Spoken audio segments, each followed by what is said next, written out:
Ель, рябина, липа, тополь, клен. Больше 300 деревьев теперь будут украшать жилой комплекс Салават-Купера. Их сегодня посадили жители микрорайона, экоактивисты и сотрудники Казань-Оргсинтеза. Всех гостей и участников угощали горячим чаем, работала полевая кухня. Мы тоже стали частью акции, посадили елку, вон там стоит, красивая. Очень приятно быть тоже частью этого, причастным к тому, что ты делаешь город лучше. С жилого района Салават-Купера стартовала программа масштабного озеленения города. Руководство предприятия подчеркивает, к развитию района, который находится рядом с заводом, относится с особым вниманием. Сегодня очередная инициатива Казань-Оргсинтеза, компании «Сибур» по улучшению восприятия, экологического восприятия компании. Показать, что компания не остается в стороне, в добрососедстве с жителями, с горожанами, и экологическое восприятие делается из таких вот добрых вещей.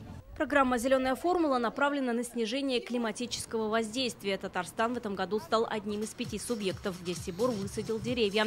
До 2025 года компания планирует посадить 5 миллионов саженцев в регионах присутствия.